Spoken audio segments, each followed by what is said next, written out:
فلا هادي له ونشهد ان لا اله الا الله ونشهد ان محمدا عبده ورسوله ارسله بالحق بشيرا ونذيرا وداعيا الى الله باذنه سراجا منيرا. قال الله عز وجل: اعوذ بالله من الشيطان الرجيم. يا ايها الذين امنوا اتقوا الله حق تقاته ولا تموتن الا وانتم مسلمون. يا ايها الناس اتقوا ربكم الذي خلقكم من نفس واحده وخلق منها زوجها وبث منهما رجالا كثيرا ونساء واتقوا الله الذي تساءلون به والارحام ان الله كان عليكم رقيبا. وقال تعالى: سبحان الذي اسرى بعبده ليلا من المسجد الحرام الى المسجد الاقصى الذي باركنا حوله لنريه من اياتنا. قال رسول الله صلى الله عليه وسلم: فان خير الحديث كتاب الله وخير الهدى هدى محمد صلى الله عليه وسلم وشر الامور محدثاتها وكل محدثة بدعة وكل بدعة ضلالة وكل ضلالة في النار. உலகத்து அல்லாஹ்வுடைய தாக்கியமுடைய ஸலாத்துடைய ஸலாத்தும் தூதர் முஹம்மது ஸல்லல்லாஹு அலைஹி வஸல்லம் அவர்களை பின்பற்றி வாழ்ந்த சத்தியத்தோடு மீது மேலும் யாரெல்லாம் அவர்களை பின்பற்றி வாழ்ந்தார்கள் மீது வாழக்கூடியவர்கள் மீது மேலும் நம் அனைவரின் மீது உலகத்துமாக பிரார்த்தித்து இந்த ஜும்ஆவுடைய ஒரு ஆரம்பம் செய்கிறேன். அன்பான சகோதரர்களே, இன்றைய ஜும்ஆவுடைய உரையிலே இன்றைய நாளோடு தொடர்புடைய ஒரு சில செய்திகளை உங்களுக்கு மத்தியில் பகிர்ந்து கொள்ள வேண்டும் என்று நான் விரும்புகிறேன். இஸ்லாமிய மார்க்கத்தை பொறுத்தவரை இஸ்லாமிய மார்க்கம் நமக்கு இரண்டு முக்கியமான நாட்களை பெருநாட்களாக கொண்டாடப்பட வேண்டிய இரண்டு முக்கியமான நாட்களாக குறிப்பிட்டிருக்கிறது என்பதை நாம் எல்லோரும் நன்றாக அறிந்து வைத்திருக்கிறோம். ரமதான் பெருநாளும் ஹஜ் பெருநாள்.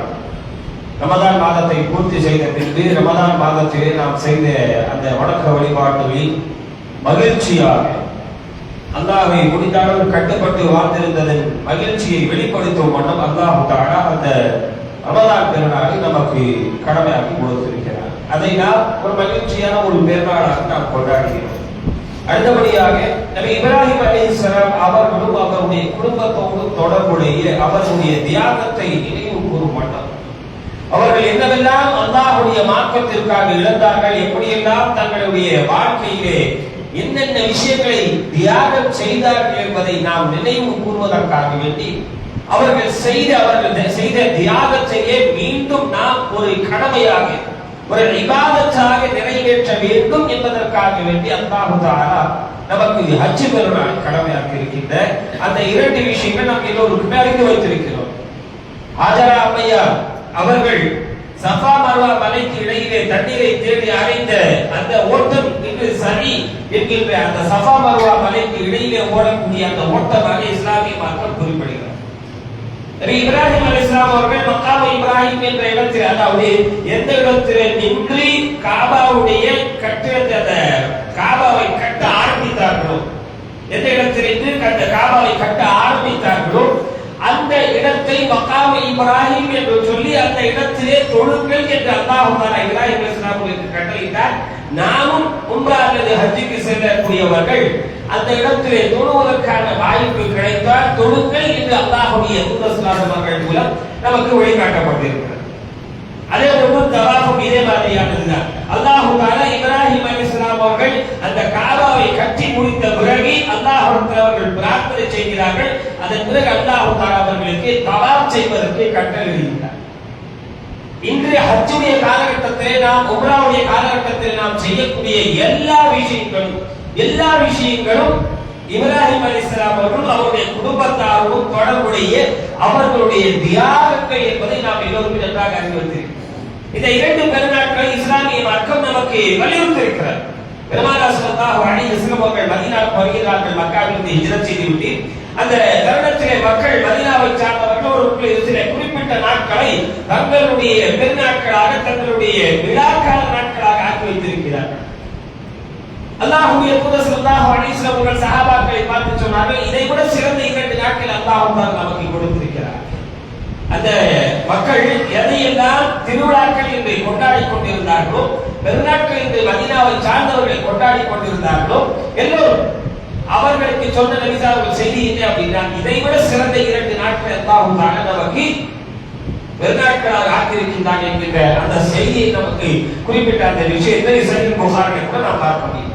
ஆக அன்பான சகோதரர்களே, இஸ்லாமிய மார்க்கத்தை பொறுத்தவரை இந்த 2 நாட்கள் மட்டும்தான் பெருநாட்கள் என்று குறிப்பிட்ட விஷயம். இதை தவிர வேறு ஒரு கொண்டாடப்பட வேண்டிய ஒரு நாள் என்னவென்றால் அது ஜும்மாவுடைய நாள். கொண்டாடப்பட வேண்டிய ஒரு நாள் என்னவென்றால் அது ஜும்மாவுடைய நாள். ஒவ்வொரு ஜும்மாவும் கொண்டாடப்பட வேண்டிய ஒன்று. கொண்டாடப்படுவது அப்படின்னாக்கா ஆட்டம் பாட்டம் பட்டாசு இதெல்லாம் வச்சு கொண்டாடணும் அப்படின்னு நினைக்காதீங்க. வீண் விரயங்கள் செய்து நிறைய கொண்டாட்டங்கள் செய்ய வேண்டும் அப்படின்னு நினைக்காதீங்க. அந்த நாளில் அதிகமான நன்மைகள் நமக்கு கிடைக்கக்கூடிய நாள். அந்த அடிப்படையிலே ஒரு முஸ்லிம் சந்தோஷம் கொள்ள வேண்டிய ஒரு நாள். 2 பெருநாட்களும் சந்தோஷத்தை வெளிப்படுத்தக்கூடிய நாட்கள் தான். 2 பெருநாட்களும் சந்தோஷத்தை வெளிப்படுத்தக்கூடிய நாட்கள் தான். அதே போன்று ஒரு முஸ்லிம் அந்த 2 பெருநாட்களை தாண்டி வேறொரு நாளை சந்தோஷமாக கொண்டாட வேண்டும் என்று விரும்பினார், சந்தோஷத்தை வெளிப்படுத்த வேண்டும் என்று விரும்பினார், ஒவ்வொரு ஜும்மாவிலும் அந்த விஷயத்தை அவர் செய்ய முடியும். காரணம், அந்த ஜும்மாவிலே அந்த மனிதனுக்கு அந்த முஸ்லிமுக்கு கிடைக்கக்கூடிய அந்த நன்மைகள் மற்ற நாட்களிலே கிடைப்பதற்கு வாய்ப்பே இல்லை. ஏற்கனவே பல ஹதீஸ் பல ஜும்மாவுடைய உரைகளில் ஜும்மாவுடைய நேரத்திலே நாம் பதிவு செய்திருக்கின்ற ஒரு ஹதீஸ் தான். ஒருவர் ஜும்மாவுடைய அன்று ஜும்மாவுடைய தொழுகைக்கு விரைந்து சீக்கிரமாக பள்ளிவாசலுக்கு வந்து பள்ளிவாசலில் தொழுதுட்டு போகிறார் அப்படின்னா அவருக்கு அதிகப்படியாக நம்ம பெரும்பான்மையானவர்களுக்கு தெரிந்த ஒரு நன்மை என்ன அப்படின்னா, குர்பானி கொடுத்த ஒட்டகம், குர்பானி ஒட்டகம் கொடுத்த அவர்களுக்கு வந்து ஒரு ஒட்டகம் குர்பானி கொடுத்த நன்மை அப்படின்னு சொல்லுவாங்க. அதை விட அதிகப்படியான நன்மைகளை நபிசார்கள் இந்த ஜும்மாவுடைய நாட்டில் சொல்லி காட்டினார்கள். ஒரு காலை எடுத்து வைத்தால் ஒரு வருடம் நோன்பு வைத்த நன்மையும் ஒரு வருடம் இரவு முழுக்க நின்று வழங்கிய நன்மையும் என்று சொல்லி காட்டினார். ஜும்மாவுடைய நாள் சீக்கிரமாக பள்ளிவாசலுக்கு வந்தார். இந்த நன்மை ஜும்மா நாளை தவிர்த்து வேறு நாட்களில் கிடையாது. ஜும்மாவுடைய நாளில் ஒரு சில குறிப்பிட்ட நேரம் உண்டு. அந்த நேரத்திலே கேட்கப்படக்கூடிய பிரார்த்தனைகளை அல்லாஹ் ஒருபோதும் நிராகரிப்பதில்லை. நிச்சயமாக அந்த பிரார்த்தனைகளுக்கு அல்லாஹ்விடத்திலே பதில் உண்டு என்று நபிசார்கள் அவர்கள் சொன்னார்கள். மற்ற நாட்களிலே நேரங்கள் இருக்கிறது. ஒவ்வொரு தொழுகைக்கு பாங்குக்கும் இஷாவுக்கும் இடைப்பட்ட அந்த நேரம் பிரார்த்தனைகள் ஏற்றுக்கொள்ளப்படக்கூடிய ஒரு நேரம். சஜ்தாவுடைய நேரம் பிரார்த்தனைகள் ஏற்றுக்கொள்ளப்படக்கூடிய ஒரு நேரம். தஹஜ்ஜுடைய நேரம் பிரார்த்தனைகள் ஏற்றுக்கொள்ளப்படக்கூடிய ஒரு நேரம். மழை பெய்யக்கூடிய நேரம் பிரார்த்தனைகள் ஏற்றுக்கொள்ளப்படக்கூடிய ஒரு நேரம். நோன்பு வைத்துக் கொண்டிருக்கும் போது பிரார்த்தனை ஏற்றுக்கொள்ளப்படக்கூடிய ஒரு நேரம். அதே போன்று பிரயாணத்தில் இருக்கும் போது பிரார்த்தனை ஏற்றுக்கொள்ளப்படக்கூடிய ஒரு நேரம். ஆனால் இது எல்லாமே ஜும்மாவிலே இருந்தாலும் இதை விட சிறப்பான ஒரு விஷயம் என்ன அப்படின்னா, ஜும்மாவிலே ஒரு சில தனிப்பட்ட ஒரு நேரம் இருக்கிறது. அந்த நேரத்திலே ஒரு முஃமின் அல்லாஹ்விடத்தில் எதை கேட்டாலும் அல்லாஹ் தஆலா வருவது. நபி ஸல்லல்லாஹு சொன்ன அந்த ஹதீஸ் எல்லாருக்குமே தெரிந்த ஒன்றுதான். ஆகவே ஒரு முஃமின் என்ற அடிப்படையில் இந்த 2 பெருநாட்களை தாண்டி ஒரு நாளை சந்தோஷமாக கொண்டாட வேண்டும் என்று விரும்பினார். ஜும்மாவுடைய நாள் அவருக்கு மிக அதிகமான நன்மை கிடைக்கிறது என்ற அடிப்படையில் அவர் அந்த நாளை கொண்டாடலாமே தவிர இதை தாண்டி வேறொரு நாள் 4வதாக இஸ்லாமிய மார்க்கம் எந்த ஒரு நாளையும் கொண்டாடப்பட வேண்டிய ஒரு நாள், சிறப்பிக்கப்பட வேண்டிய ஒரு நாள் என்று எந்த இடத்திலும் சொல்லவில்லை. ஏன் இந்த விஷயத்தை இந்த நாளிலே நாம் பதிவு செய்கிறோம் என்றால், இன்றைய நாள் இன்று இரவு ரஜப மாதத்துடைய 27வது நாள். மக்களின் பெரும்பான்மையானவர்கள், அதிலும் குறிப்பாக 4 நாடுகளை சார்ந்தவர்கள் மட்டும்தான் பெரும்பான்மையானவர்கள் என்றால், அதுவும் குறிப்பாக இந்த 4 நாடுகளை சார்ந்தவர்கள் தான். இந்தியா, இலங்கை, பாகிஸ்தான், பங்களாதேஷ். குறிப்பாக இந்த 4 நாடுகளை சார்ந்தவர்கள் தான் இந்த ரஜப மாதத்துடைய 27வது நாளை, அந்த இரவை ஒரு மிகப்பெரிய ஒரு நாளாக, ஒரு வணக்கத்து பொருந்திய ஒரு நாளாக கொண்டாடக்கூடிய ஒரு சூழ்நிலை இன்றைய காலகட்டத்தில் நாம் பார்க்கிறோம். உண்மையே கொண்டாடப்பட வேண்டிய ஒரு நாள் என்றால் அது எப்படிப்பட்டு கொண்டாடப்பட வேண்டும், யார் அதை கொண்டாடுவதற்கு முதலில் தகுதியானவர்கள், ஏன் இவர்கள் இந்த நாளை கொண்டாடுகிறார்கள் என்றால், அந்த நாளில் தான் பெருமானார் ஸல்லல்லாஹு அலைஹி வஸல்லம் அவர்களுக்கு அல்லாஹ் தஆலா மிஅராஜ் என்கிற அந்த ஒரு பயணத்தை அல்லாஹ் தஆலா ஏற்படுத்தி கொடுத்தார். மிஅராஜ் என்கிற ஒரு பயணம் சாதாரணமான ஒரு காலகட்டத்தில் ஏற்படுத்தப்பட்ட ஒரு பயணம் அல்ல. மனிதனுக்கு வாழ்க்கையிலே பிரச்சனைகள், சிக்கல்கள் அதிகரிக்கும் போது யாராவது ஒரு ஆறுதலாக அவரிடத்தில் பேசினால் எவ்வளவு நிம்மதியாக இருக்கும். எல்லாத்தையும் இழந்துட்டாரு, வைங்க, குடும்பத்தை இழந்துட்டாரு, நிம்மதி இல்ல, வாழ்க்கையில ரொம்ப கஷ்டமா இருக்கு, பொருளாதாரத்தை இழந்து விட்டார், எல்லாவற்றையும் இழந்து நிராயுதபாணியாக ஒரு தனிமையிலே ஒருவர் இருக்கக்கூடிய அந்த சமயத்திலே அவரிடத்தில் ஆறுதலாக அவருடைய தோளில் ஒருத்தர் ஒருவரோ அல்லது வேறு யாராவது ஒருத்தர் ஒரு பெரியவரோ அவரை அழைத்து அவரிடத்தில் பேசி அவருக்கு ஆறுதல் சொன்னால் அவருக்கு எவ்வளவு சந்தோஷமா இருக்கும், எவ்வளவு திருப்தியாக, எவ்வளவு நிம்மதியாக இருக்கும். வாழ்க்கையிலே அந்த நேரத்தில் தான் அவர் நிம்மதியை உணர்ந்ததை கூட அவருக்கு, அதுக்கு முன்னாடி அவர் நிறைய நேரத்தில் நிம்மதியாக இருந்திருப்பார். ஆனால் இப்படிப்பட்ட ஒரு இக்கட்டான ஒரு சூழ்நிலையிலே ஒருவர் அவருக்கு ஆறுதலான வார்த்தைகள் சொன்னார். ஒரு உண்மையுடைய கடமை மீறினார், ஒரு உண்மையை இதைதான் செய்ய வேண்டும், ஒருவருடைய துன்பத்தை நீக்க வேண்டும் என்று நபிசார்கள் சொல்லியிருக்கிறார்கள். தவிர அந்த துன்பத்தை அதிகப்படுத்தக்கூடிய விஷயத்தில் ஒருவரும் ஈடுபடக்கூடாது. அல்லாஹ்வுக்கு மிக பிடித்தமான அமல்கள் என்று நபிசார்கள் சொன்ன விஷயங்களில் மிக முக்கியமான ஒன்று எது அப்படின்னா, ஒரு முஃமினுடைய துன்பத்தை கஷ்டத்தை நீக்குவது, அவருடைய கஷ்டத்தில் அவருக்கு ஆறுதலாக நிற்பது, அவருக்கு ஆறுதல் சொல்லுவது என்பதாக அல்லாஹ்வுடைய தூதர் ஸல்லல்லாஹு அலைஹி வஸல்லம் சொல்லி காட்டினார். இப்படிப்பட்ட ஒரு இக்கட்டான ஒரு சூழ்நிலையிலே தான் அல்லாஹ்வுடைய தூதர் ஸல்லல்லாஹு வாழ்க்கை சென்று கொண்டிருந்தது. அவருக்கு மிக பக்கபலமாக இருந்த கதீஜா ரலியல்லாஹு அன்ஹா அவருடைய மரணம், ஒரு சில நாட்கள் கழித்து அபூ தாலிபுடைய மரணம், இந்த இரண்டு பேருடைய மரணம் அல்லாஹ்வுடைய தூதர் ஸல்லல்லாஹு அலைஹி வஸல்லம் மிகப்பெரிய ஒரு என்ன சொல்றது, ஒரு மன உளைச்சலை ஏற்படுத்துகிறது, மிகப்பெரிய ஒரு பாதிப்பை அவருடைய உள்ளத்திலே ஏற்படுத்துகிறது. அவருக்கு மிக அதிகமாக ஆதரவாக மக்கா வாழ்க்கையில் அல்லாஹ்வுடைய தூதர் ஸல்லல்லாஹு அலைஹி வஸல்லம் அவர்களுக்கு மிக அதிகமாக பக்கபலமாக இருந்த இரண்டு பேரும் ஒரே நேரத்தில் சில நாட்களுக்கு இடைவெளியிலே இரண்டு பேரும் மரணித்து விட்டார்கள்.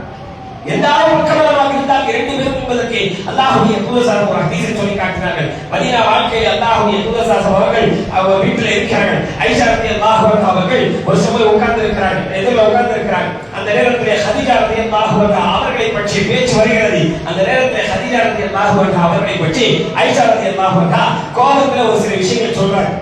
பெண்களுடைய இயல்பு, பெண்களுடைய இயல்பு, அவங்க அந்த நேரத்தில் அல்லாஹ்வுடைய தூதர் ஸல்லல்லாஹு மனைவி அப்படி பேசிட்டாங்க அப்படிங்கிற பார்க்கறதை விட, ஒரு சஹாபிய பெண்மணி எப்படி பேசிட்டாங்க அப்படின்னு பார்க்கறதை விட, இது வழக்கமாக இருக்கக்கூடிய எல்லா பெண்களிடத்திலும் இருக்கக்கூடிய ஒரு இயல்பு என்றுதான் நம்ம இந்த இடத்துல பார்க்கிறீங்க. ஐஷா ரலியல்லாஹு அன்ஹா சொல்லிக்கிறாங்க, எப்ப பார்த்தாலும் கதீஜா கதீஜா, அந்த கிழவிடத்துல என்னதான் கண்டிங்க தெரியல அப்படின்னா இதே வார்த்தை பயன்படுத்தினாங்க, கிழவிங்கிற வார்த்தையை பயன்படுத்திட்டாங்க. அந்த கிழவிடத்துல உங்களுக்கு என்னதான் கிடைச்சிச்சு தெரியல, நீங்க எப்போ பார்த்தாலும் நீங்க கதீஜா கதீஜா சொல்றீங்க.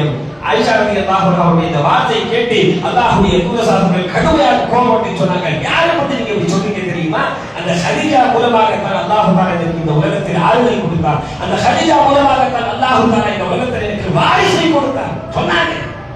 எந்த மனைவியிடத்தின் மூலமாக எனக்கு வாரிசு அல்லாஹ் தஆலா திறந்து விட்டார், கதீஜா மூலமாக மட்டும்தான் எனக்கு வாரிசு அல்லாஹ் தஆலா கொடுத்தார். மக்கள் எல்லாம் என்னை பொய்ப்பித்த நேரத்திலே கதீஜா தான் என்னை உண்மைப்படுத்தினார். மக்கள் எல்லாம் என்னை துரத்திய நேரத்திலே எனக்கு அடைக்கலம் கொடுத்தது கதீஜா தான். மக்கள் எல்லாம் என்னை பையன் பைத்தியக்காரன் என்று எல்லா விதமான வசைகளை கொண்டு என்னை வசைபாடிய போது எனக்கு மிக பக்கபலமாக இருந்தது அதே கதீஜா தான் என்று அல்லாஹ்வுடைய தூதர் ஸல்லல்லாஹு கதீஜா ரலியல்லாஹு அன்ஹாவுடைய மரணத்திற்கு பார்த்தவர்களுக்கு கவலை சொன்னார்.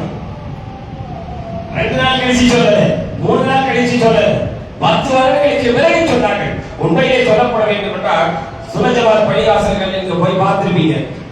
கல்யாண பயான் நடக்கும், நிக்கா நடக்கும். நிக்கா நடந்த முடிய பிறகு இமாம் துவா செய்வார். துவா செய்யும் போது யா அல்லாஹ் அப்படின்னு சொல்லி கையெழுத்தி துவா செய்யும் போது சில இடத்துல தமிழ்ல கூட துவா செய்வாங்க, சில இடத்துல அரபில மட்டும் துவா செய்வாங்க. யா அல்லாஹ் நபி ஸல்லல்லாஹு அலைஹி அவர்கள் ஆயிஷா ரலியல்லாஹு அவர்கள் எப்படி இருந்தார்களோ அதே மாதிரி இந்த இரண்டு பேரும் சேர்த்து வை, அதே மாதிரி ஒரு அன்போடு பாசத்தோடு இவர்களை வாழ வை அப்படின்னு சொல்லி துவா செய்வாங்க. தப்பு கிடையாது, கூட்டு துவா தப்பு. இந்த மாதிரியான ஒரு துவா கேட்பது தவறு கிடையாது. ஆயிஷா ரலியல்லாஹு அவர்களும் நபி ஸல்லல்லாஹு அலைஹி எப்படி இருந்தார்களோ, எப்படி பாசத்தோடு இருந்தார்களோ, அதே மாதிரி எப்படி இணக்கமாக இருந்தார்களோ அதே மாதிரி வாழவையெல்லாம் துவா கேட்கிறது தப்பில்லை. ஆனால் உண்மையிலே கணவன் மனைவி என்பதற்கு இலக்கணம் சொல்லப்பட வேண்டும் என்றால் அல்லாஹ்வுடைய தூதர் ஸல்லல்லாஹு அவர்களும் கதீஜா ரலியல்லாஹு அன்ஹா ஒரு கணவனிடத்தில் எப்படி நடந்து கொள்ள வேண்டும், ஒரு மனைவிடத்தில் எப்படி நடந்து கொள்ள வேண்டும், அற்புதமான உதாரணங்களை அவருடைய வாழ்க்கையில் மட்டும்தான் நாம் பெற்றுக் கொள்ள முடியும். வேறு யாருடைய வாழ்க்கையை, அப்படிப்பட்ட சஹாபியுடைய வாழ்க்கையை எடுத்துக் கொண்டாலும் சரி, கதீஜா ரலியல்லாஹு அன்ஹா அவர்கள் தன்னுடைய கணவன் அல்லாஹ்வுடைய தூதரிடத்தில் எப்படி நடந்து கொண்டார்கள் என்பதற்கு இருக்கக்கூடிய உதாரணத்தை கொண்டு ஒரு காலம் எடுத்து பார்த்து முடியும். இது கதீஜா ரலியல்லாஹு அவர்களை பற்றி சொன்னார். அடுத்து அபூ தாலிபை பற்றி நபி ஸல்லல்லாஹு சொன்னார்கள், அபூ தாலிப் எனக்கு மிக பக்கபலமாக இருந்தார், அபூ தாலிப் எனக்கு மிக பக்கபலமாக இருந்தார். பிறகு அதிகமாக ஆதரவு கொடுத்தார். அந்த நேரத்தில் அவர் கொடுத்த ஆதரவின் காரணமாக மறுமையில் அவருக்கு ஏதாவது சிறப்பு இருக்குமா யார் சொல்லலாம் அப்படின்னு சொல்லி நபி ஸல்லல்லாஹு அலைஹி வஸல்லம் சஹாபாக்கள் கேட்டபோது நபி ஸல்லல்லாஹு அலைஹி வஸல்லம் சொன்னார்கள், ஆம், அவருக்கு ஒரு மிக ஒரு இது இருக்கு, ஒரு பலன் இருக்கிறது, அவருக்கு ஒரு பாதுகாப்பு இருக்கிறது. என்ன பாதுகாப்பு அப்படின்னா, நரகத்திலேயே மிக குறைவான தண்டனை பெறக்கூடியவராக அபூ தாலிப் இருப்பார்.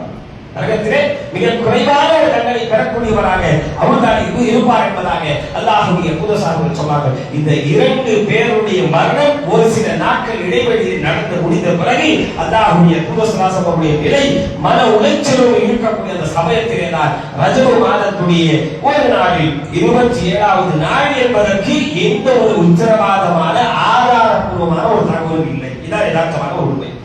ரஜபு மாதம் என்பது சரி, ரஜபு மாதத்துடைய 3வது நாள் நடந்துச்சு அப்படின்னு இருக்கு ஹதீஸ் இருக்கு. ரஜபு மாதத்துடைய 10வது நாள் நடந்திருக்கு அப்படின்னு சொல்லி ஹதீஸ் இருக்கு. 16வது நாள் நடந்திருக்கு அப்படின்னு சொல்லி ஹதீஸ் இருக்கு. இந்த மேராஜுடைய பயணம், விண்ணுலக பயணம், இந்த ரஜபு மாதத்துடைய குறிப்பிட்ட ஒரு சில நாட்களில் நிறைய ஹதீஸ்கள் இருக்கிறது. ஆதாரப்பூர்வமான இந்த ஹதீஸ் கிடையாது. இந்த குறிப்பிட்ட நாளில் தான் நடந்தது என்பதற்கு ஆதாரப்பூர்வமான இந்த ஹதீஸ் கிடையாது. சரிங்களா? இது ஒன்று. அவர் நபி ஸல்லல்லாஹு அலைஹி வஸல்லம் மேராஜ் பயணத்திற்கு அழைத்து செல்லப்படுகிறார்கள். முதலாவதாக கஅபாவில் இருந்து பைத்துல் முகத்தஸிற்கு நபி ஸல்லல்லாஹு அலைஹி வஸல்லம் அவர்கள் புராக் என்கிற வாகனத்திலே அழைத்து செல்லப்படுகிறார்கள். ஒரு நல்ல விஷயத்தை கவனிங்க. அந்த புராக் என்கிற அந்த வாகனம் எந்த நாடுகள் எல்லாம் கடந்து சென்றதோ அந்த நாடுகள் எல்லாம் இன்றி வளம் கொளிக்கக்கூடிய ஒரு நாடு, பெட்ரோலியத்தின் மூலமாக வளம் கொளிக்கக்கூடிய நாடுகள் எல்லாம் வாழ்ந்து. அப்போ அந்த புராக் என்கிற ஒரு வாகனத்திலே நபி ஸல்லல்லாஹு அலைஹி வஸல்லம் பைத்துல் முகத்தஸுக்கு அழைத்து செல்லப்படுகிறார்கள். பைத்துல் முகத்தஸுக்கு அழைத்து செல்லப்பட்டவுடன் பள்ளிவாசலுக்கு வெளியே அந்த புராக் என்கிற அந்த வாகனத்தை நபி ஸல்லல்லாஹு அலைஹி வஸல்லம் ஒரு அல்லாஹ் தஆலா நபி ஸல்லல்லாஹு அலைஹி வஸல்லம் பிரத்யேகமாக ஏற்படுத்தி கொடுத்து ஒரு உயிரினம் தான், ஒரு உயிரினம் தான் அது. குதிரையை விட குதிரை மாதிரி இருக்கக்கூடிய ஒரு உயிரினம் தான் அது. அந்த வாகனத்தை நபி ஸல்லல்லாஹு அலைஹி வஸல்லம் பைத்துல் முகத்தஸுக்கு வெளியே நிறுத்திவிட்டு அதன் பிறகு உள்ளே செல்கிறார்கள். உள்ளே நபி ஸல்லல்லாஹு அலைஹி வஸல்லம் அல்லாஹ்வால் அனுப்பப்பட்ட எல்லா நபிமார்களையும் அவர்களுடைய உண்மையான உடலோடு பார்க்கிறார். ஒரு முஃமினுடைய நம்பிக்கை இருக்கு கட்டாயமாக. சையான ஹதீஸ் மறுக்கவே முடியாத அளவுக்கு சையான நபி ஸல்லல்லாஹு அலைஹி வஸல்லம் அவர்கள் எல்லா நபிமார்களையும் அவர்களுடைய உண்மையான உடலோடு அல்லாஹ் தஆலா எந்த உடலோடு அந்த நபிமார்கள் இந்த உலகத்திற்கு அனுப்பினானோ அந்த உடலோடு நபி ஸல்லல்லாஹு அலைஹி வஸல்லம் எல்லா நபிமார்களையும் சந்திக்கிறார்கள். சந்தித்து எல்லா நபிமார்களுக்கும் இமாமாக இருந்து 2 ரக்காத் தொழுகைக்கு போறார்கள். சில பேருக்கு சந்தேகம் வரலாம், மேராஜ் பயணத்துக்கு போன பிறகுதாங்க இந்த தொழுகை கடமையாச்சு, அந்த நேரத்தில் நபி ஸல்லல்லாஹு என்ன தொழுகை தொழுச்சாங்க? அதுக்கு முன்பாக நபி ஸல்லல்லாஹு அலைஹி வஸல்லம் காலையில 2 ரக்காத்துகள், மாலையில 2 ரக்காத்துகள் என்று ஒவ்வொரு நாளும் தொழுகை தொழுது கொண்டுதான் இருந்தார்கள். மேராஜ் பயணத்திற்கு முன்பாக கூட நேரம் தான் இந்த நேரத்திலே கடமையாக்கப்பட்டது என்பதை தவிர தொழுகையுடைய முறை ஏற்கனவே அல்லாஹ்வுடைய தூதர்களுக்கு கற்றுக் கொடுக்கப்பட்டது.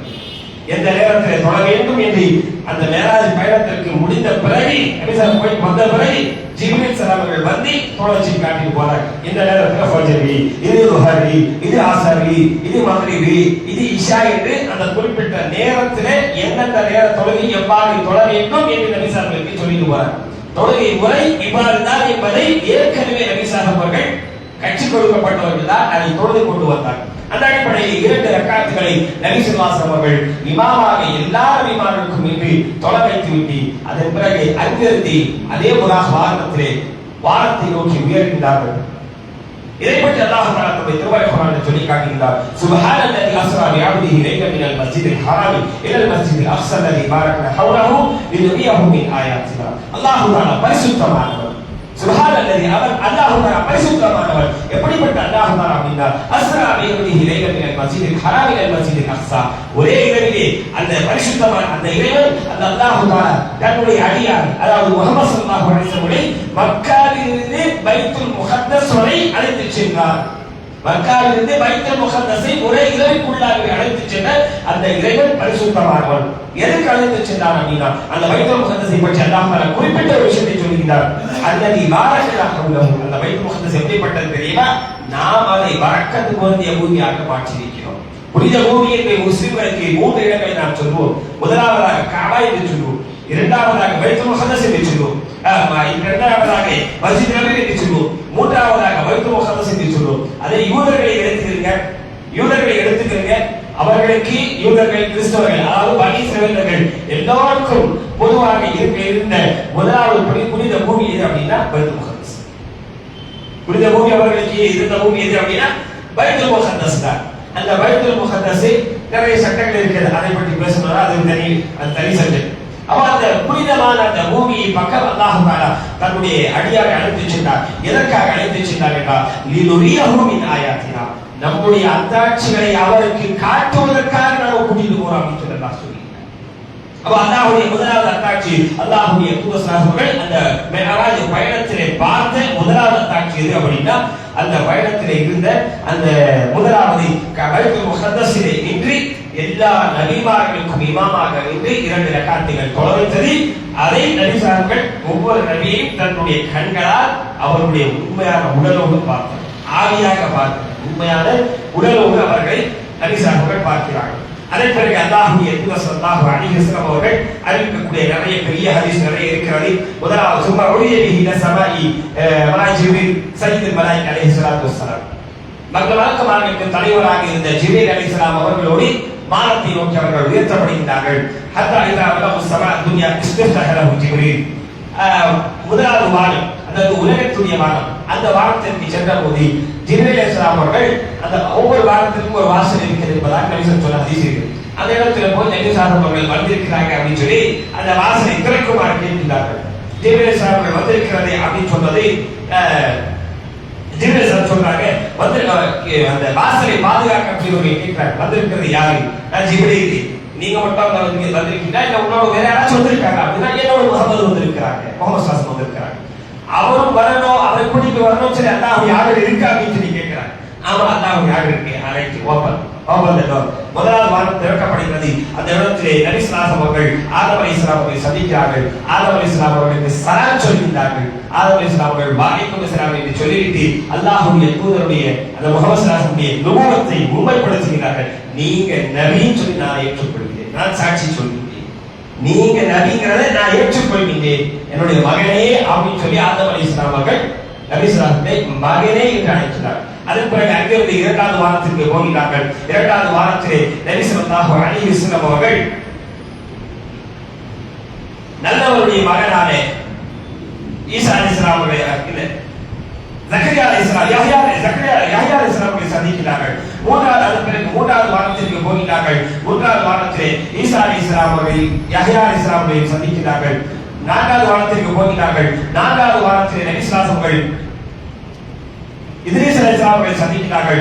5வது வாரத்திற்கு போகிறார்கள். மன்னிக்கணும், 2வது வாரத்திலே யூசுப் அலைஹிஸ்ஸலாம், 2வது வாரத்திலே யூசுப் அலைஹிஸ்ஸலாம் நம்பர் பாக்கி இருக்கு. 2வது வாரத்திலே யூசுப் அலைஹிஸ்ஸலாம், 1வது வாரத்திலே நாம் பார்க்கக்கூடிய 1வது வாரத்திலே ஆதம் அலைஹிஸ்ஸலாம், 2வது வாரத்திலே நல்லவருடைய மகனான யூசுப் அலைஹிஸ்ஸலாம், 3வது வாரத்திலே ஜக்கரியா அலைஹிஸ்ஸலாமும் யஹ்யா அலைஹிஸ்ஸலாமும், 4வது வாரத்திலே இத்ரீஸ் அலைஹிஸ்ஸலாம் அவர்கள், 5வது வாரத்திலே ஹாரூன் அலைஹிஸ்ஸலாம் அவர்கள், 6வது வாரத்திலே மூசா அலைஹிஸ்ஸலாம் அவர்கள், 7வது வாரத்திலே இப்ராஹிம் அலைஹிஸ்ஸலாம் அவர்களை சந்திக்கிறார். இவ்வாறு வரிசையில் நபி ஸல்லல்லாஹு சந்திக்கும் போது நபி இப்ராஹிம் அலைஹிஸ்ஸலாம் அவர்களும் ஆதம் அலைஹிஸ்ஸலாம் அவர்களையும் தவிர்த்து மற்ற எல்லா நபிமார்களும் நபி ஸல்லல்லாஹு அலைஹி அந்த மற்ற 5 நபிமார்கள் 6 நபிமார்களும் நபி ஸல்லல்லாஹு அவர்களை என்னுடைய சகோதரரை அழைக்கிறார்கள், சகோதரரை என்று கூப்பிடுறாங்க. ஆதம் அலைஹிஸ்ஸலாம் அவர்கள் இப்ராஹிம் அலைஹிஸ்ஸலாம் அவர்கள் என்னுடைய மகனே என்று அழைக்கிறார்கள். காரணம் ஆதம் அலைஹிஸ்ஸலாமுடைய குலத்தால் உலகத்துடைய வம்சம் முழுக்க ஆரம்பித்தது. இது ஒன்று. லோகம் தந்தை அவர். 2வது இப்ராஹிம் அலைஹிஸ்ஸலாம் சொல்வதற்கான காரணம் என்ன அப்படின்னா இப்ராஹிம் அலைஹிஸ்ஸலாம் ஒரு பட்ட பெயரும் இருக்கிறது. அது மட்டும் இல்லாமல் இப்ராஹிம் அலைஹிஸ்ஸலாமுடைய சந்ததியிலே வந்தவர் தான் நபி ஸல்லல்லாஹு அலைஹி வஸல்லம். அதனால நபி ஸல்லல்லாஹு அலைஹி வஸல்லம் மகனை அழைக்கிறார்கள். அதன் பிறகு சித்ரத்துல் முன்தஹா என்கின்ற அந்த வானத்துடைய எல்லை வரை செய்கின்றார்கள். வானத்துடைய எல்லை வரை செல்கிறார்கள். அந்த சித்ரத்துல் முன்தஹா என்பது ஒரு இலந்தை மரம். அந்த இலந்தை மரத்துடைய ஒவ்வொரு இலையும் மிகப்பெரிய ஒரு பானை அளவுக்கு இருக்கக்கூடிய ஒன்றாக இருக்கிறது. ஒவ்வொரு இலையும் பிரகாசமாக மின்னக்கூடிய ஒன்றாக இருக்கிறது. அதனுடைய வேர்களில் இருந்து நட்சத்திரங்கள் பிரகாசிப்பதை போன்ற ஒரு காட்சி நபி ஸல்லல்லாஹு பார்க்கிறார்கள். அதுதான் எல்லை. அந்த எல்லையை தாண்டி யாரும் செல்ல முடியாது. அந்த எல்லையை தாண்டி யாரும் செல்ல முடியாது. அப்படிப்பட்ட அந்த எல்லை வரை நபி ஸல்லல்லாஹு செல்கிறார்கள். அந்த எல்லைக்கு செல்லக்கூடிய அந்த நேரத்திலே அல்லாஹ்வுடைய தூதர் ஸல்லல்லாஹு அவர்களோடு அந்த இறுதி வரை ஜிப்ரீல் அலைஹிஸ்ஸலாம் வருகிறார்கள். அந்த இடத்துல வந்து நபி ஸல்லல்லாஹு விட்டுட்டு ஜிப்ரீல் அலைஹிஸ்ஸலாம் திரும்பி போகிறார். மேராஜுடைய சம்பவம் இதற்கு பிறகு.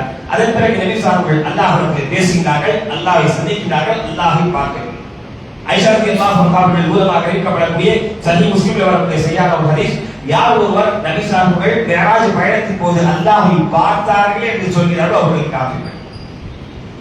யாரும் அல்லாஹ்வை பார்க்க முடியாது. லா துத்ரிகுல் அப்சார், அல்லாஹ் யாரும் பார்க்க முடியாது. வஹுவ யுத்ரிகுல் அப்சார், ஒவ்வொருவரும் அவர்தான் பார்க்கிறார். எல்லாரும் அல்லாஹ் பார்க்கிறார், ஆனால் அல்லாஹ் யாரும் பார்க்க முடியாது. ஆனால் மறுமையிலே சுவனத்துக்கு செல்லக்கூடியவர்கள் சுவனத்தில் அல்லாஹ்வை பார்க்கிறார். மறுமையிலே சுவனத்துக்கு செல்லக்கூடியவர்கள் சுவனத்தில் அல்லாஹ்வை பார்க்கிறார். அதுவே மிகப்பெரிய ஒரு இன்பமான ஒரு விஷயம். நியாமத் அற்புத எதுவுமே முஃமின்களுக்கு இல்லை என்பதை அல்லாஹ்வுடைய தூதர் ஸல்லல்லாஹு சொல்லி காட்டுகிறார். அதன் பிறகு ஒவ்வொரு நபியையும் சந்தித்து போயிட்டு அந்த சிதறத்துக்கு முன்னாகவே ஜிப்ரீல் ஸல்லல்லாஹு அலைஹி வஸல்லம் விட்டுட்டு வந்தாங்க. அல்லாஹ்வுடன் பேசுகிறார்கள். அல்லாஹ்வுடைய தூதர் ஸல்லல்லாஹு அலைஹி வஸல்லம் அவர்களுக்கு அந்த நேரத்திலே ஒரு கோப்பையிலே மறு கோப்பையிலே பால் கொடுக்கப்படுகிறது. நபி ஸல்லல்லாஹு பாலை எடுத்து குடிக்கிறார்கள். நபி ஸல்லல்லாஹு சொல்லப்பட்டது, நீங்க ஒரு வேளை மது எடுத்திருந்தீங்க அப்படின்னா உங்களுடைய சமூகம் சீரழிந்து போயிருக்கும் அப்படிங்கிற, உங்களுடைய சமூகம் சீரழிந்து போயிருக்கும் அப்படிங்கிறார். அதன் பிறகு நபி ஸல்லல்லாஹு அல்லாஹ் தஆலா 50 வேளை தொழுகை கடனாக்கினார். 50 வேளை தொழுகை கடனாக்கினார். யோசிச்சு பாருங்க, ஒரு 5 வேளை தொழுகை இன்னைக்கு இருக்குது. இன்னைக்கு 5 வேளை தொழுகை நாம் தொழுது கொண்டிருக்கிறோம். அந்த 5 வேளை தொழுகைக்கு ஒரு 3/4 மணி நேரம் அதிகம் வச்சாங்க, அவ்வளவுதான். 3/4 மணி நேரம். ஒரு தொழுகைக்கு 10-12 நிமிஷம் அப்படின்னா ஒரு 50 நிமிஷம் அதிகம் வச்சு, அவ்வளவுதான். நம்ம மகரிப் 3 ரக்காத் தான், அது கொஞ்சம் கம்மியா போயிடும். லுஹர் சரி 10 நிமிஷத்துக்கு குறையாம சீக்கிரமா தொழுதுவோம். சுலபா ஓதும் போது பாஸ்டா ஓதிடுவோம், சத்தமா ஓதும் போது கொஞ்சம் சுலபா தான் இருப்பாங்க. அப்போ தொழுகையுடைய அதிகபட்ச நேரம் 1 மணி வைங்க.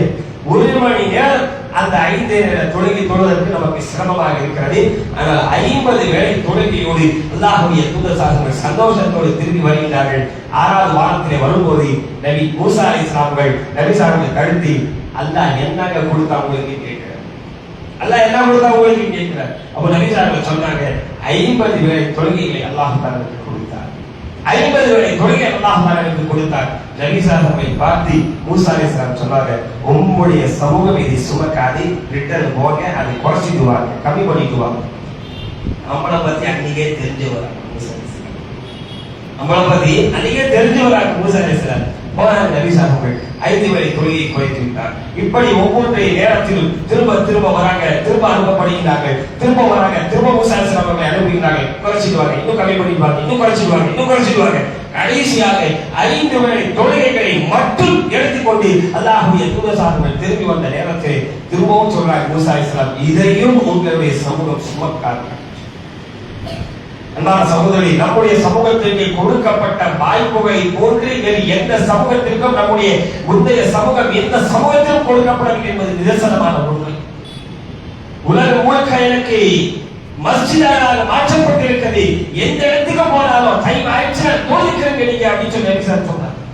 இதற்கு முந்தைய நபிமார்களுக்கு இந்த வாய்ப்பு ஒருவரும் கிடையாது. மூசா அலைஹிஸ்ஸலாமுடைய காலகட்டத்தில் இது ரொம்ப மோசம். அவர்களுக்கு தொழுகை எப்படி தெரியுமா? காலையில ஒரு வேளை, சாயந்தரம் ஒரு வேளை, அவ்வளவுதான். ரெண்டு வேளை தான். 2 வேளை இருந்துச்சு நல்லா இருந்திருக்கும் அப்படின்னு நினைப்பீங்க. அதான் கஷ்டம். என்ன கஷ்டம் அப்படின்னா வெளியூர் எங்கேயும் போக முடியாது. அவங்க வீட்டுல தான் வந்து தொழுகும். இவர் அவருடைய வீட்டை தொழுதும், அவர் அவருடைய வீட்டை தொழுதும், அவர் அவருடைய வீட்டை தொழுதும், எங்கேயும் போக முடியும். நடக்கிற காரியமா, முடிகிற காரியமா இது? அவ்வளவு சிரமங்கள். ஆனால் நமக்கு உலகம் முழுக்க எங்க போனாலும் தொழுது கொள்வதற்கான ஒரு வாய்ப்பை 5 வேளை தொழுகைகள் நமக்கு கடமையாக்கப்பட்டு, அதற்கு தான் 5 வேளைகளுக்கு கடமையாக்கப்பட்டு எங்கு சென்றாலும் தொழுது கொள்ளலாம் என்கின்ற அந்த ஒரு சலுகை கொடுக்கப்பட்டும் பள்ளிவாசல்கள் ஈயாடின. பள்ளிவாசல்கள் ஃபஜ்ருடைய தொழுகையிலே கூட்டங்கள் ஒருவரும் காண்பதில்லை. குளிர்காலம் வந்துருச்சுன்னா இன்னும் கஷ்டம். குளிர்ல வெளியே வர முடிவதில்லை, இன்னும் கஷ்டம். ஃபஜ்ருடைய தொழுகை நேரத்திலே பள்ளிவாசல்களே கூட்டங்களை காணவில்லை. நல்ல மனசிலே பதிவு வச்சுக்கிறீங்க. பள்ளிவாசல்கள் என்று குறிவைக்கப்படுவதற்கு மிக முக்கியமான காரணம் தொழுகைக்கு வராமல் பெயர் தாங்கிகளாக இருக்கக்கூடிய முஸ்லிம்கள் தான். அவங்கதான் முக்கியமான காரணம். பாபர் மஸ்ஜித் இழப்பதற்கு மிக முக்கியமான ஒரு காரணம் அந்த பள்ளிவாசலை தொழுவதற்கு ஆயிரம் எவ்வளவு பெரிய பள்ளிவாசல். 2 பேர் பள்ளிவாசலுக்கு போறாங்க. ஓதியார் இருக்கிறார், இமாம் இருக்கிறார், வேற யாருமே கிடையாது. பார்த்த வரைக்கும் பார்த்தா கொண்டு போய் சிலை வச்சா இழுத்து போட்டாங்க, பிரச்சனை வச்சு இழுத்து போட்டாங்க. 1992 பள்ளிவாசல் இடிச்சா இன்னைக்கு கோயிலே கட்டி பெருசா பள்ளிவாசல்கள் இழப்பதற்கு மிக முக்கியமான ஒரு காரணம் அந்த பள்ளிவாசல்கள் பராமரிக்கப்படாமல் விட்டுவிடப்படுவது அல்ல, பள்ளிவாசல்கள் கவனிக்கப்படாமல் விட்டுவிடப்படுவது, பள்ளிவாசலுக்கு தொழிலுக்கு வராமல் இருப்பது. இன்னும் எத்தனை பள்ளிவாசல்கள் இழப்பதற்கு நாம் தயாராக இருக்கிறோம் சொல்லுங்க பார்க்கலாம். எத்தனை பள்ளிவாசல் கொடுக்கிறோம்? பாவிகளாகத்தான் அல்லாஹ்விடத்தில் நாம் வெறுமையில எழுப்பப்படுவோம். 5 வேளை தொழுகைகளை கொண்டு நபிசார்கள் திரும்பி வந்த சமயத்தில் அதையும் குறைத்து விட்டு வர சொன்ன மூசா அலைஹிஸ்ஸலாமை பார்த்து நபிசார் சொன்னாங்க, இதை என்னுடைய சமூகம் நிறைவேற்றும் என்று நான் நம்புகிறேன் அப்படின்னா. நம்ம மேல நம்பிக்கை வச்சு நபிசார் சொன்னாங்க, என் சமூகம் நிறைவேற்றுங்க. அல்லாஹ்வுடைய தூதருடைய நம்பிக்கையை பொய்ப்பித்துக் கொண்டிருக்கிறோம், அல்லாஹ்வுடைய தூதரை கேவலப்படுத்திக் கொண்டிருக்கிறோம். ஆனாலும் சொல்லிக்கிறோம், பத்ர்களத்தை சந்தித்த சமூகம், உஹதுகளத்தை சந்தித்த சமூகம். திரும்ப நான் சொல்லக்கூடிய விஷயம், பத்ர்களத்தை சந்தித்த சமூகம் பத்ர்களத்தை சந்திப்பதற்கு முன்பாக ஃபஜ்ர் களத்தை சந்தித்தது. ஆனால் இன்று நாம் ஃபஜ்ர் களத்தை சந்திக்கிறது தயாரில்லை. பத்ர்கள மாதிரி ஒரு உண்மையிலே ஒரு சம்பவம் வந்துருச்சுன்னா ஓட விரட்டப்படும், அல்லது ஓட விரட்டப்படுவோம். இதுதான் யதார்த்தம். அடுத்து நபி ஸல்லல்லாஹு அலைஹி வஸல்லம் வெட்கமாக இருக்கிறது, குறைச்சிட்டு வருது, இதை விட குறைப்பதற்கு வெட்கமா இருக்கு, இதை என்னுடைய சமூகம் நிறைவேற்றும் அப்படின்னு சொல்லி இது சந்தோஷத்தோடு வராங்க.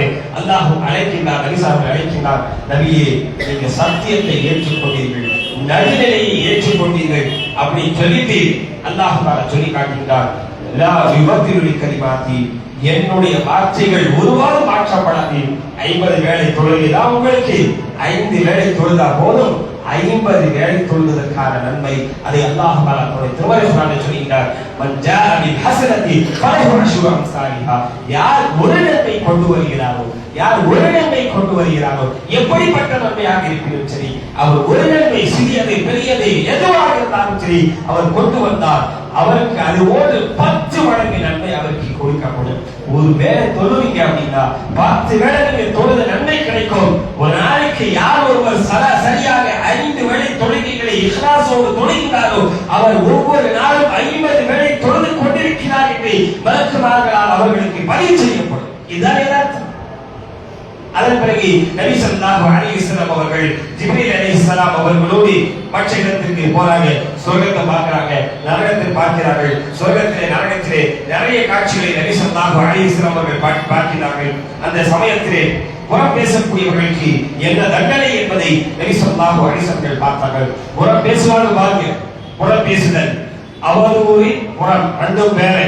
என்னிடத்தில் இருக்கக்கூடிய விஷயங்களை வேற இடத்துல போய் பேசுறது புறம் பேசுதல், அதே நேரத்தில் என்னிடத்தில் இல்லாத விஷயங்களை பேசுறது அப்படிங்கிறது அவதூறு சொல்லுது.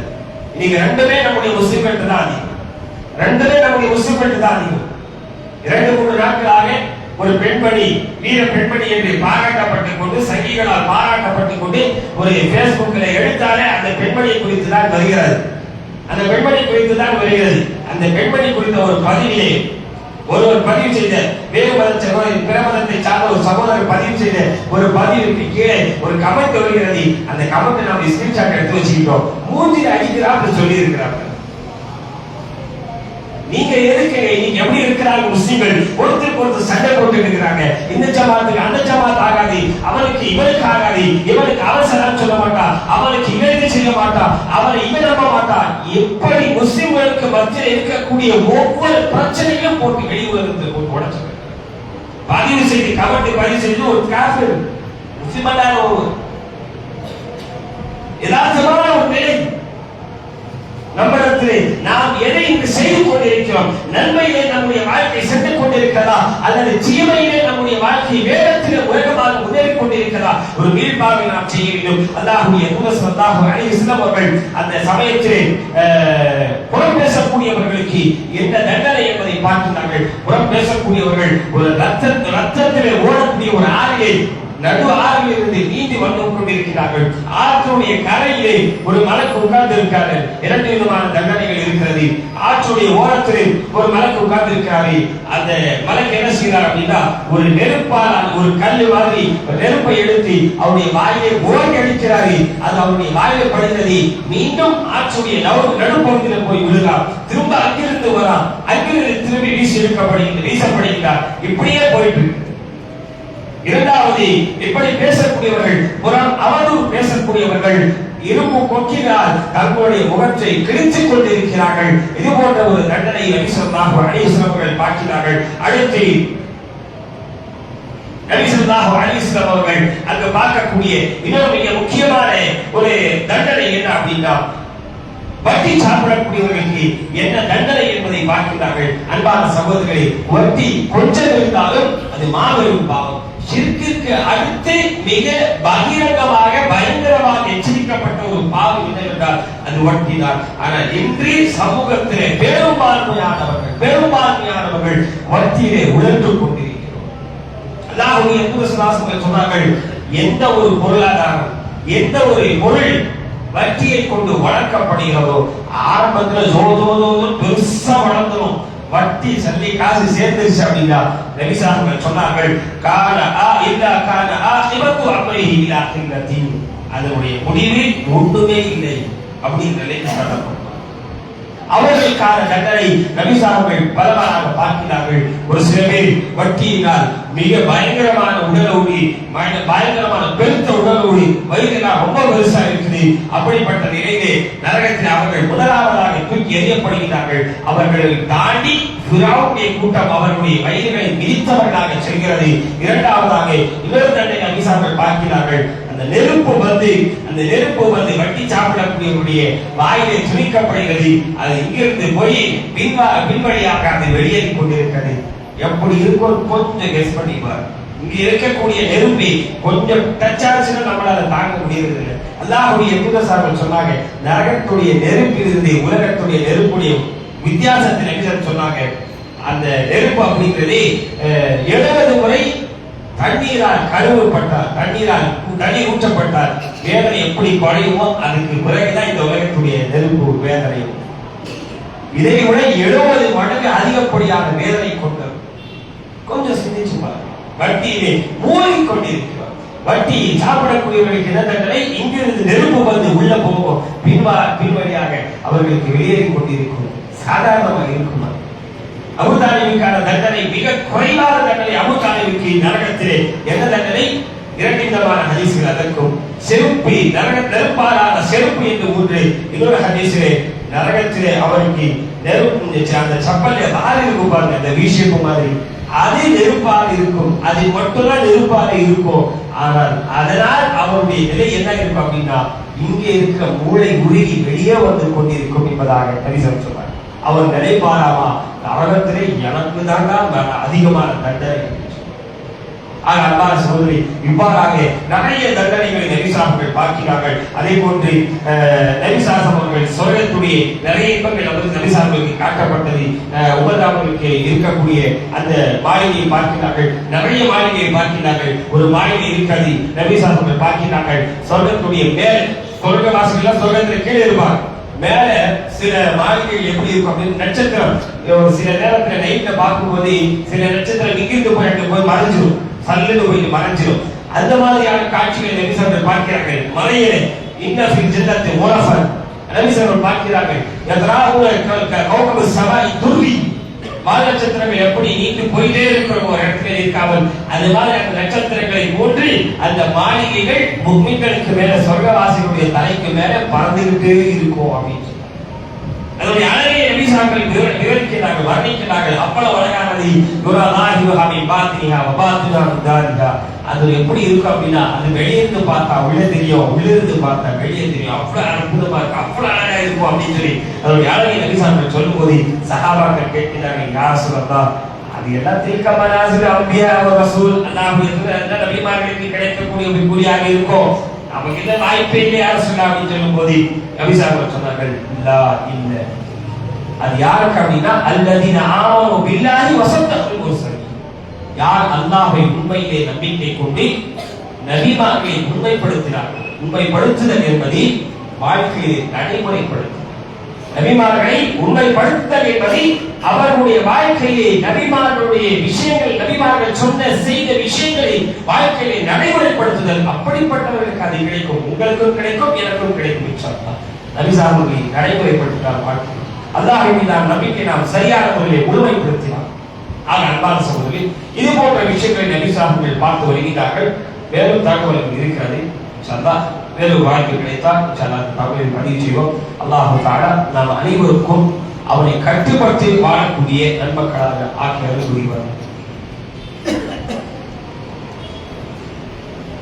الحمدلله رب العالمين والعاقبة للتقوى والصلاة والسلام على أشرف الأنبياء والمرسلين نبينا محمد وعلى آله وصحبه الناس أجمعين ومن تبعهم بإحسان إلى يوم الدين. فأعوذ بالله من الشيطان الرجيم. يا أيها الذين آمنوا اتقوا الله وقولوا قولا سديدا يصلح لكم أعمالكم ويغفر لكم ذنوبكم ومن يطع الله ورسوله فقد فاز فوزا عظيما. அன்பான சகோதரர்களே, மேராஜ் இரவு குறிப்பிட்டு ஆரம்பத்தில் சொன்னதை போன்று இஸ்லாமிய மார்க்கத்தில் எந்த ஒரு சிறப்பும் அதை குறித்து சொல்லப்படவில்லை. முதலாவது விஷயம். இரண்டாவது, மேராஜ் இரவுக்கென்று தனிப்பட்ட பிரத்யேகமான இபாதத்துகள் நபிசாருடைய காலத்திலே அல்லது சஹாபாக்களுடைய காலகட்டத்திலே அல்லது இன்று இவர்கள் சொல்லக்கூடிய 4 முக்கியமான இமாம்கள் என்று இமாம் அபூ ஹனீஃபா, இமாம் ஷாஃபி, இமாம் அஹ்மத் பின் ஹம்பல், இமாம் மாலிக் என்று சொல்லக்கூடிய இந்த 4 இமாம்களுடைய காலகட்டத்திலும் அது ஒருபோதும் இருந்ததில்லை என்பதுதான் நிதர்சனமான ஒரு உண்மை. அது எப்போது ஆரம்பிக்கப்பட்டது அப்படின்னா கிபி 790 கிபி 790 அதாவது ஒரு 600 வருடத்திற்கு முன்பாக 600-700 வருடங்களுக்கு முன்பாக ஆரம்பிக்கப்பட்ட ஒரு புதுமையான ஒரு நூதனமான ஒரு விஷயம். ஒரு சிலர் அந்த காலகட்டத்தில் அப்பாசியாக்கள் என்கின்ற ஒரு ஆட்சியாளர்கள் இருந்தார்கள். அவர்களை நீக்கிவிட்டு ஆட்சிக்கு வரக்கூடியவர்கள் கொண்டு வந்த குழப்பங்கள் இவை எல்லாம். நபிசாருடைய பிறந்த தினம் கொண்டாடப்பட வேண்டும் என்று வந்த விஷயங்களும் அங்கிருந்து தான் வருகிறது. கிபி 200களில் இருந்தால் வருகிறது. அவர்களே ஆரம்பித்த ஒரு புதிய மார்க்கத்தில் இல்லாத ஒரு விஷயம் தான் மேராஜ் இரவு என்று எந்த ஒரு சிறப்பும் இல்லை, எந்த ஒரு தொழுகை சிறப்பான தொழுகையும் இல்லை. அப்படி வரக்கூடிய ஹதீஸ்கள் எல்லா ஹதீஸ்களும் மிக மிக பலவீனமான ஹதீஸ். அதே போன்று மேராஜ் இரவுக்கு அடுத்து இருக்கக்கூடிய நாளில் நோன்பு வைக்க வேண்டும் என்று வரக்கூடிய ஹதீஸ்களும் மகா பலவீனமான ஹதீஸ். கொஞ்சம் பலவீனம் கிடையாது. அதுல இருக்கக்கூடிய ஆள்கள் யாருமே தெரியாத அளவுக்கு பலவீனமான ஹதீஸ்களை அறிவிக்கக்கூடிய அறிவிப்பாளர்கள் இவர் இப்படிப்பட்டவர், இவர் இப்ப பிறந்தாரு, இப்ப மௌத்தானாரு, இத்தனை பேருக்கு படிச்சாரு, இத்தனை பேருக்கு படிச்சு கொடுத்தாரு, எல்லா வரலாறுகளும் ஹதீஸ்களை உலமாக்கள் எழுதி வச்சிருக்கிறார். அந்த ரஜப மாதத்தை குறித்து வரக்கூடிய ஹதீஸ்கள், அந்த ரஜப மாதத்துடைய 27வது இரவு அதற்கு அடுத்து வரக்கூடிய நாளில் நோன்பு வைக்க வேண்டும் என்று வரக்கூடிய ஹதீஸ்கள் அறிவிப்பு வரக்கூடிய எந்த அறிவிப்பிலும் வரக்கூடிய அறிவிப்புகள் சஹாபாக்களுக்கு அடுத்து வரக்கூடிய யாருமே தெரியாத அளவிற்கு, சரியாக இனம் காண முடியாத அளவுக்கு பலகீனமான ஒரு ஹதீஸ். இருக்கக்கூடிய அறிவிப்பாளர்கள் ஒருத்தருக்கு ஒருத்தர் நேரில் பார்க்காதவர்கள், எங்கோ இருந்தவங்க எங்க இருந்தவங்க அவங்கள்ட்ட நான் படிச்சேன் அப்படிங்கிறாங்க. அமெரிக்காவில் ஒருத்தர் இருக்கிறான், நான் சொல்றேன் இங்க உட்காந்து, நான் அமெரிக்காவுக்கு போனதில்லை, அவர்கிட்ட பேசுறது இல்லை, அவரை பார்த்தது இல்லை, அவருடைய கிளாஸை படிச்சது இல்லை. ஒரு பெரிய இமாமே இருக்காரு நீங்க உதாரணத்துக்கு, இமாமே நான் சொல்றேன், நீங்க அந்த இமாமத்தை நான் படிச்சுனாப்போ அப்படின்னு சொல்றேன். நம்புவாங்க எல்லாரும் இல்லையா? பெரும்பாலும் நம்பிடுவாங்க. அது மாதிரிதான் நடந்தது. 2 பேர் அறிவிப்பாளர்களுக்கு மத்தியில இந்த தொடர்பும் இல்லாத அளவுக்கு பலவீனமான ஒரு ஹதீஸ் அது. ஆக அன்பான சகோதரர்களே, ரஜப மாதத்தை குறித்து எந்த ஒரு சிறப்பும் கிடையாது. ரஜப மாதம் புனிதமான ஒரு மாதம், போர் தடை செய்யப்பட்ட ஒரு மாதம். அந்த மேராஜ் இரவுக்கு என்று தனிப்பட்ட சிறப்பு கிடையாது, தனிப்பட்ட தொழுகை கிடையாது, தனிப்பட்ட சதகாக்கள் அதுவே கிடையாது, தனிப்பட்ட நோன்பு அதுக்கே கிடையாது. முழுமையான 5 வேளை தொழுகைகளை தொழுதாலே அல்லாஹ் தான் ரொம்ப சந்தோஷம். அதை விட அல்லாஹ் தான் சந்தோஷப்படுத்துகிறார். இதை செய்தாலே போதுமானது. கடமையிலே கவனம் செலுத்துவோம், உபரியானதை அதோடு சேர்ந்து செய்வதற்கு முயற்சி செய்வோம். அல்லாஹ் தஆலா அனைவருக்கும் அருள் புரிவானாக. أقول قولي هذا أستغفر الله ولكم ولسائر المؤمنين إن الله يأمر بالعدل والإحسان وإيتاء ذي القربى وينهى عن الفحشاء والمنكر والبغي يعظكم لعلكم تذكرون اذكروا الله يستجب لكم ولذكر الله أكبر والله يعلم ما تصنعون.